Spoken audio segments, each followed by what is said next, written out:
Hello, I'm Abhishek from India. Jake Anderson from Ogden, Utah. My name is Mike Dugan, and I'm from Akron, Ohio.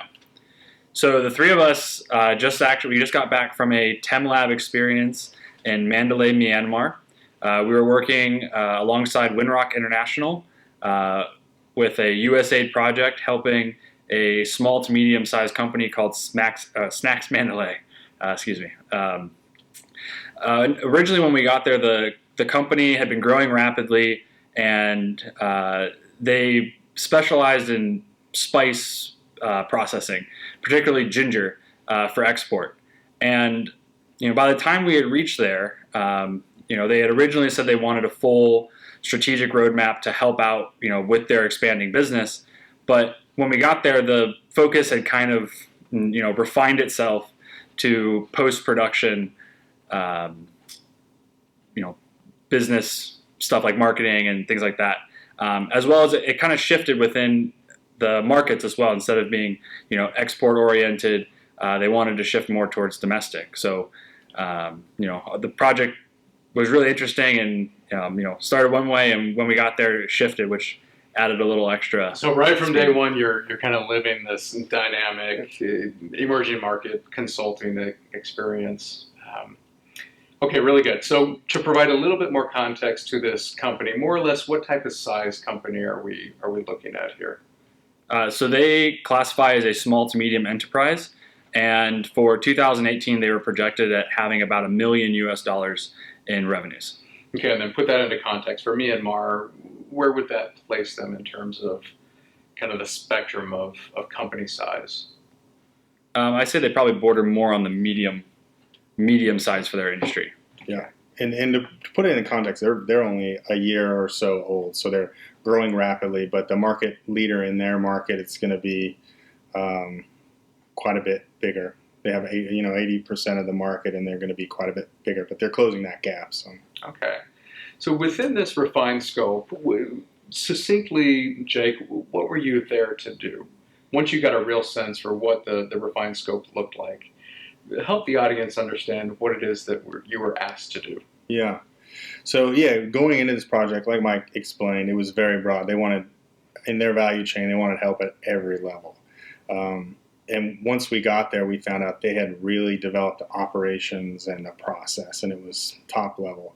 And so our scope became fill that capacity, because they had a lot of capacity and they were only using a small percentage. So really digging through and finding out marketing, sales, and finance is going to be really what's going to create the biggest impact and help them fill that capacity. So that really became the focus and the scope of this project, and that was where their biggest weakness was. They didn't really have a lot of knowledge in that area. So that became the focus. So really a business development and marketing oriented project. Okay. How many of you had been to Myanmar before? Nope. None of us. And that's part of the beauty of the experience, right? And so you're there and you're trying to think about how do we help fill this capacity as you described, Jake. Walk us through a little bit of that process. So from the very beginning, when you really understand the core objective of the project, then what were your next steps as you started to unpack this work on behalf of your client? You want to take that, Mike? Sure. So the first step is we had to figure out what the company was already doing.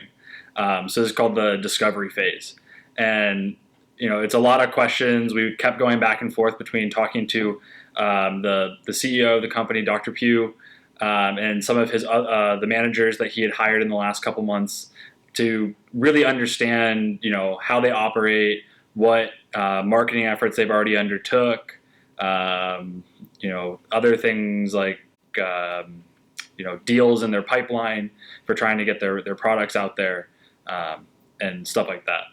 Okay, so you're really understanding the current state of the business.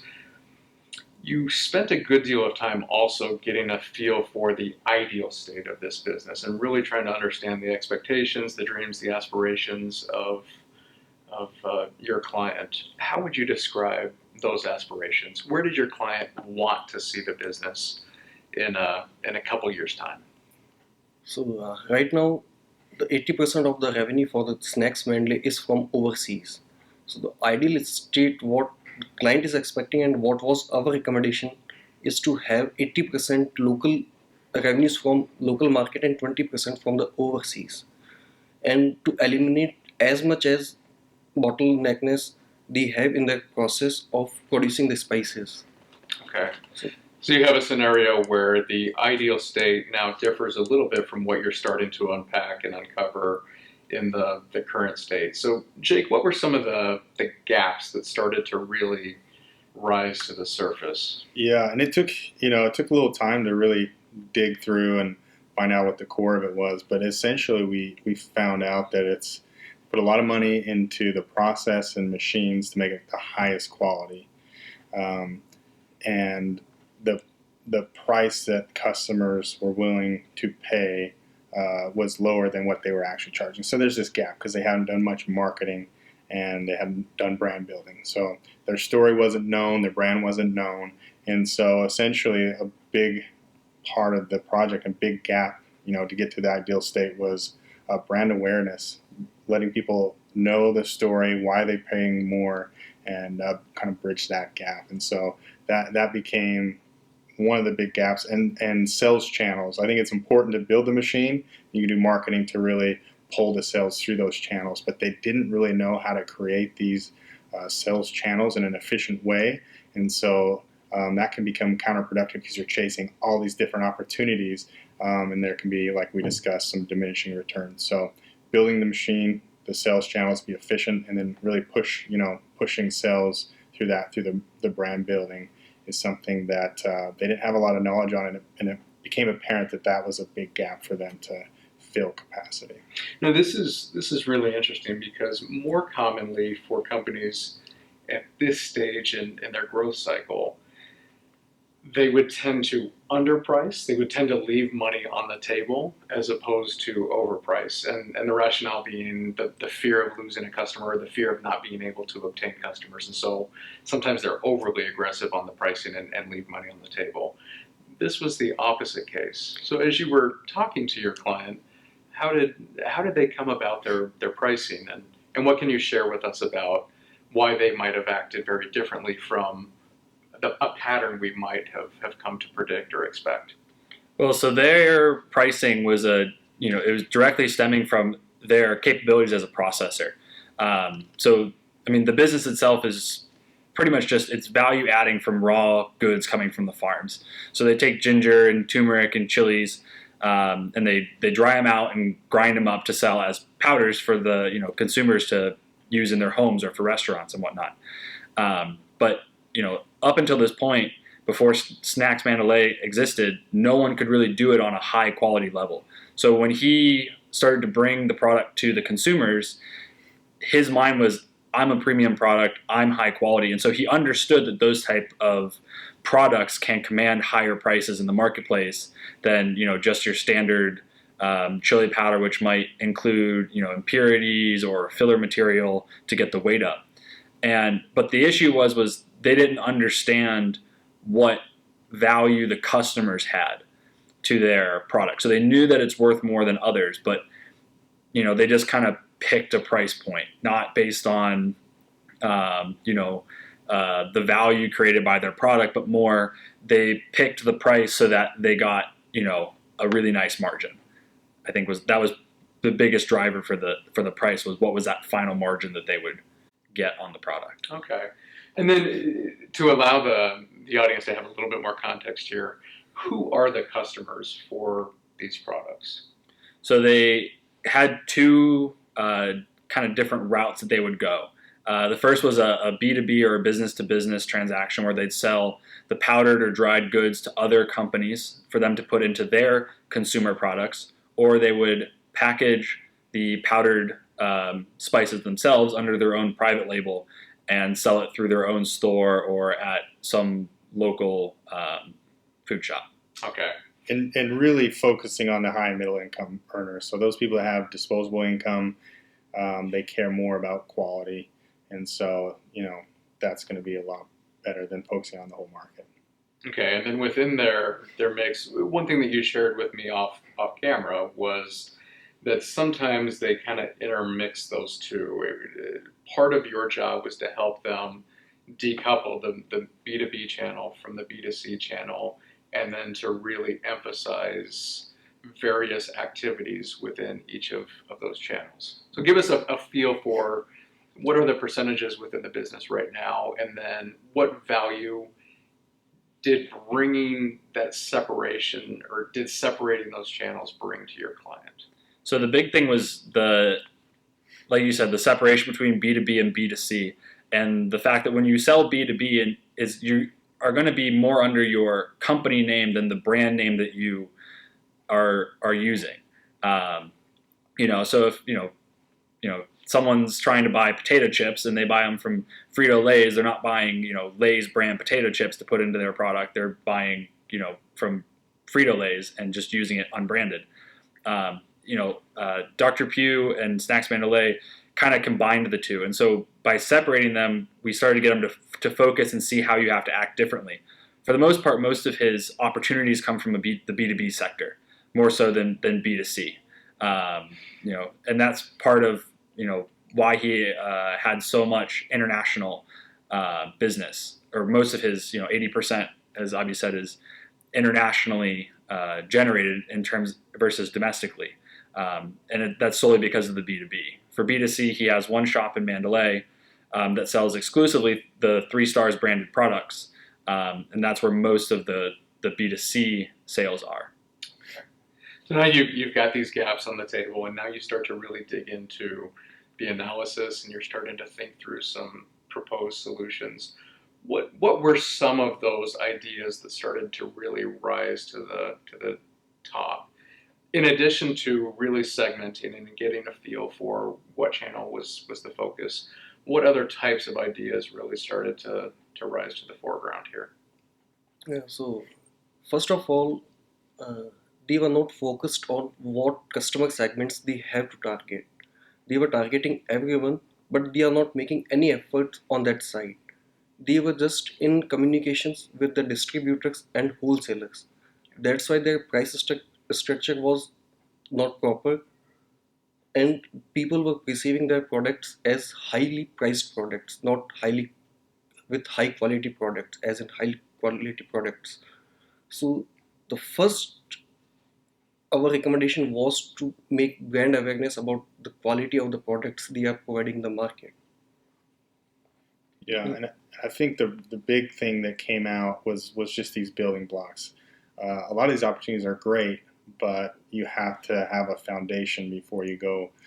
For example, partner with a large company with large volume opportunity, and so building the building blocks before you go to the next stage is important. So I think the idea of building a company profile, getting some revenue, some cash flow, dialing in your process, and then going to a regional or international company, you'll be able to negotiate better terms. You're going to be in a lot better position once you have those building blocks to go to the next level.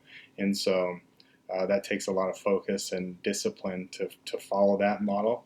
And so I think that was really something that we drove home with the customer or the client a lot of times, and over and over. And eventually towards the end, we saw that he was really starting to understand that and follow that. So I think that was a key idea that came out of the project.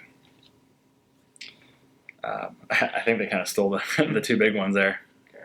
So within that process, it's one thing to come up with a recommendation, far more valuable to understand the process behind the scenes that then leads to the recommendation. So help the audience understand some of the things that you would have done behind the scenes as a consulting team to ultimately be able to put a valid recommendation in front of the client. So it all starts with the discovery. That's like the first step with everything for what we have to do for these TEM labs. And so that's getting a lot of the data about the company itself. But then on top of that, we have to go and do a lot of our own recommendation. Avi was the wizard behind a lot of the international market research. But we go out and we find all these other reports that other groups have already done to kind of supplement and validate what we find from the client. And then from there, we have to analyze all the information and start coming up with solutions. But we can't just do those solutions on our own. We bounce them between the three of us. We go back and forth between the managers and the CEO, the clients, to get their feedback, and it really is it's a living solution through most of the experience, because we have to keep modifying it as we learn more and more information, because as a small to medium sized enterprise, everything's moving like all the time. Just things change. They had one opportunity for a joint venture with a current customer that they wanted us to help evaluate, and the information that we got during week 1 and the information that we got towards the end of week 3 were miles apart, and that just kind of highlights how fast some of this information can move that they have. So we constantly had to keep checking up to make sure that the solution we were coming up with was still valid. And as you're having these ongoing interactions with the client, I would imagine there were some interesting aha moments and some neat breakthrough moments with the client. Share with the audience a couple of those examples where perhaps if you hadn't have had that amount of iteration with the client, the project could have gotten off track.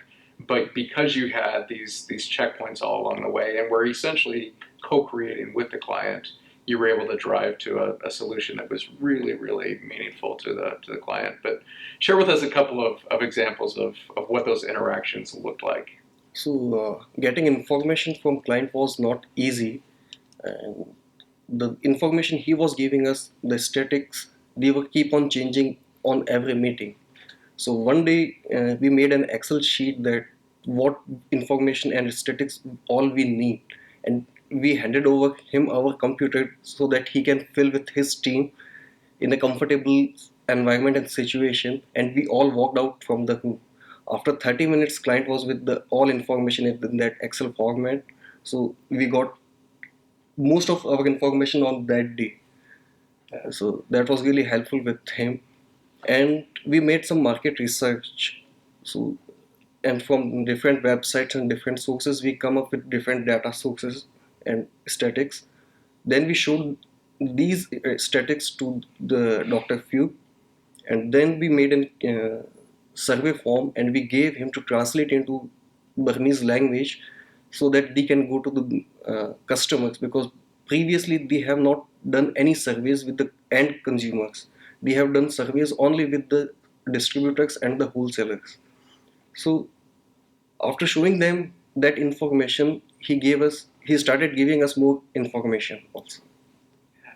Why do you think that was such a breakthrough moment with the client? I think we found that although they spoke English fairly well.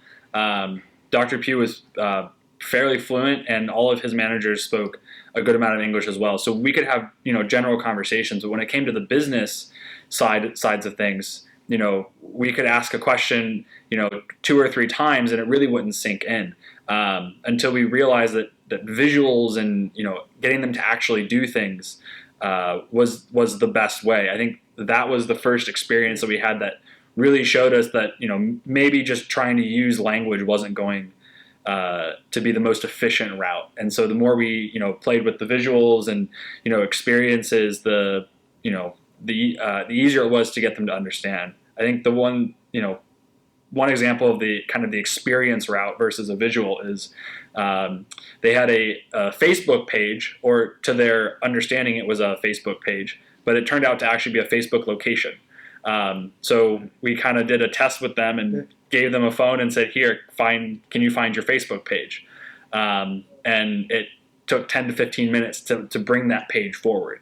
So that was an aha moment for them, because they realized if they can't find their page easily, how are the consumers going to find it? And so I think that was an aha moment for them, but it also led to a turning point in how we handled marketing, like the marketing training and information with them.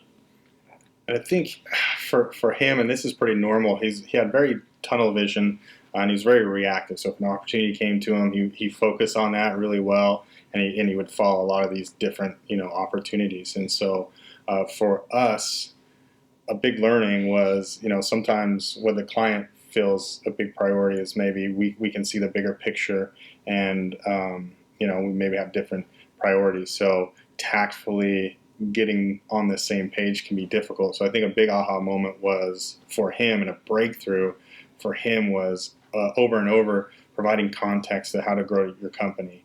He wanted to talk about joint venture, and then we provided him the whole context of this is just one way to grow your company internationally. Here's some other opportunities.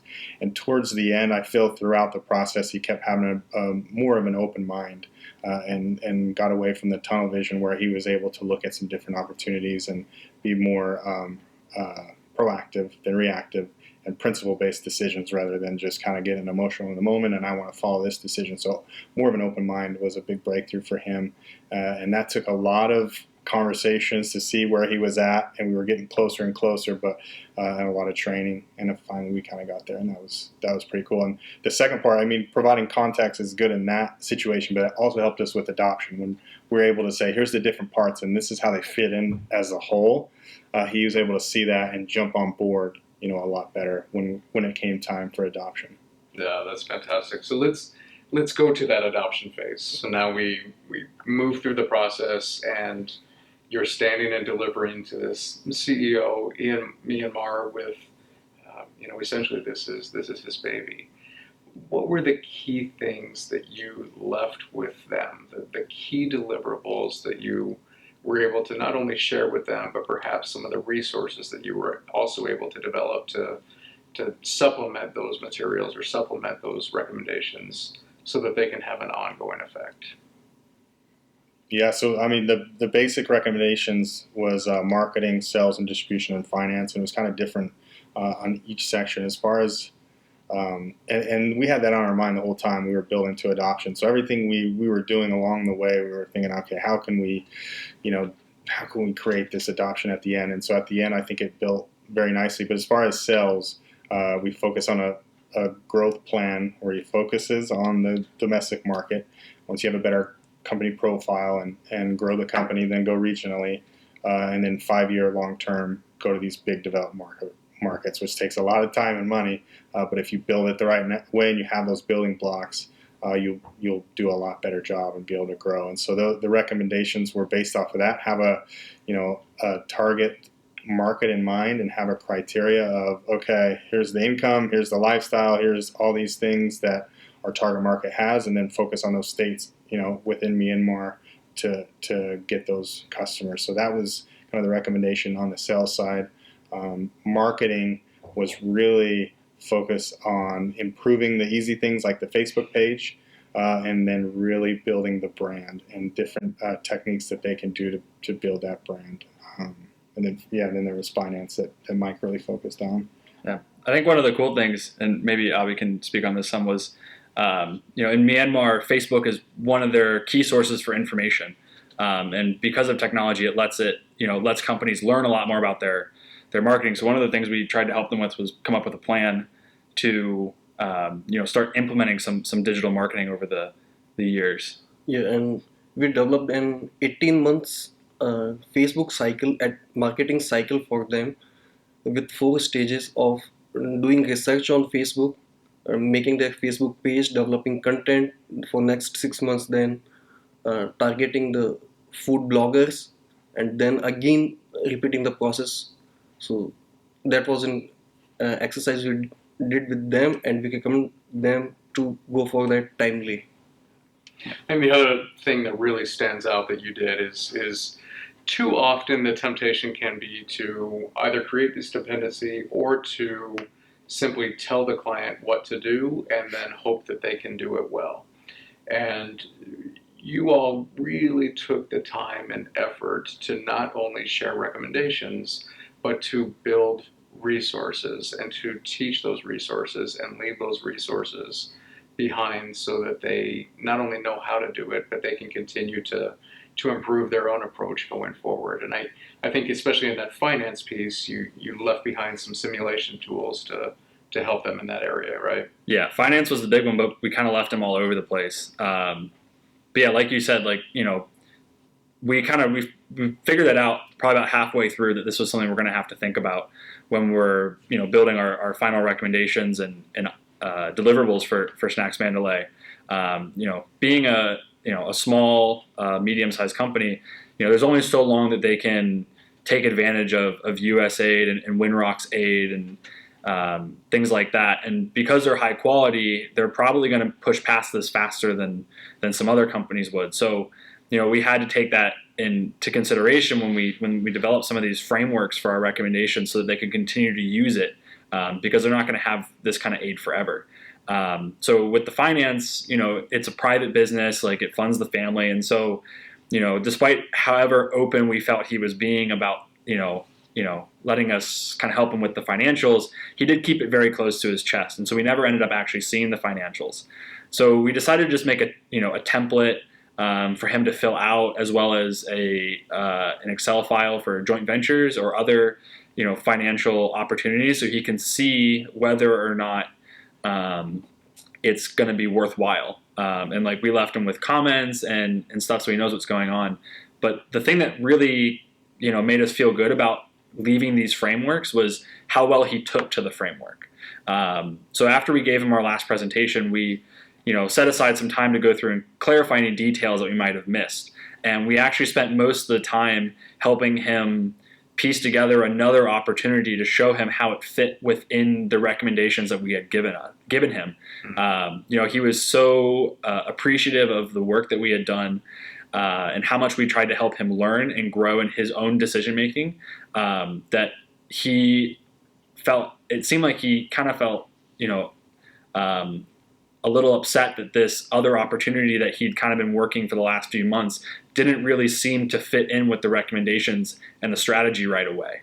And so to us, that really showed that he was really trying to use the frameworks that we had been building with him over the last 2 weeks, and that, he really did appreciate the work that we were trying to do. Well, your enthusiasm for the work is quite evident, and frankly kind of contagious. It's really neat it's just so neat to see you go and have such a rich experience, and really to wear that mantle of consultant so well.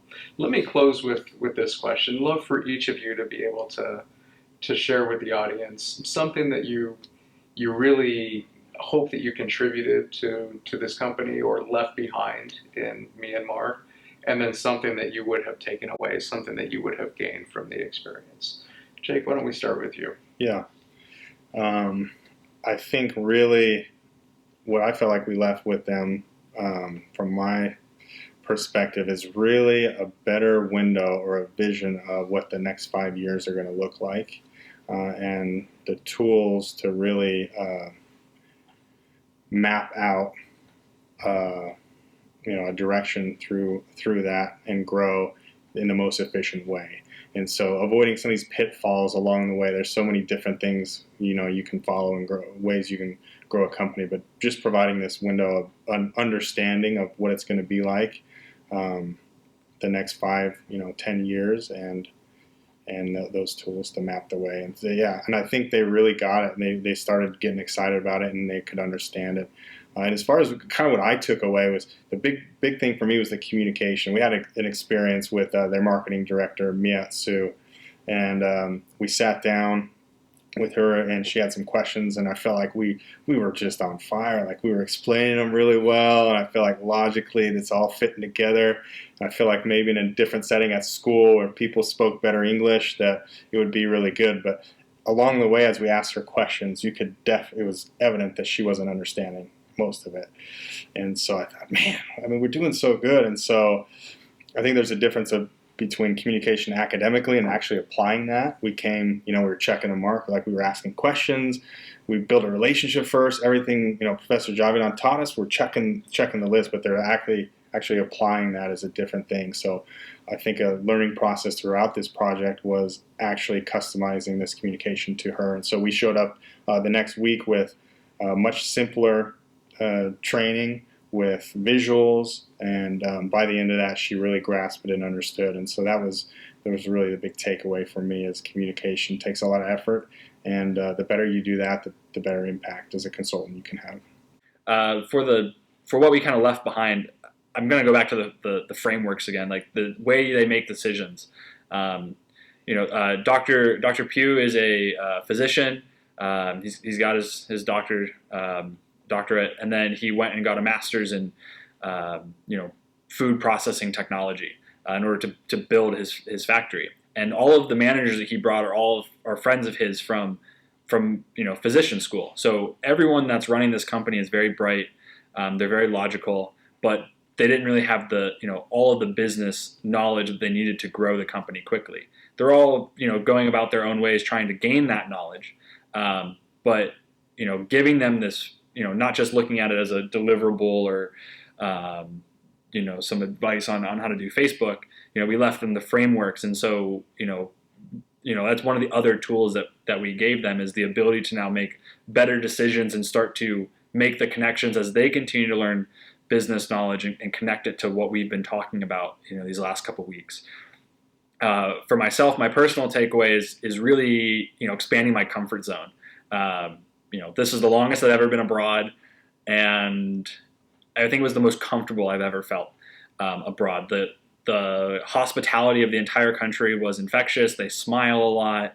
They want to take you out to dinner. They want to interact with you and build relationships. And our relationship that we built with them was actually so strong that we kind of jokingly or seriously, somewhere in the middle, if all goes well, we want to meet up and kind of celebrate the victory that the company was able to achieve. So just being there and just feeling welcomed and whatnot, it definitely made me feel more comfortable getting outside the United States, and makes me excited to continue to travel and explore like the Thunderbirds we are. Fantastic. For me, the thing I left over is I told them to have a proper goal and not to get distracted by the opportunities they are getting on the way in achieving their goal. And the thing I learned while on this project was how to work as a team more efficiently now, and how to overcome the issues what we are facing in different country, in different cultural. So that was really a nice experience working with these guys, and looking forward to work with them. He wasn't half bad to work with either. Well, welcome home. Yeah. It's very clear that you dug into the work. You did well by your client, and you certainly acquitted yourselves well. You represented yourselves well, and you represented Thunderbird very well. So thank you for that. Welcome home, and much appreciated. Thank you. Thank you.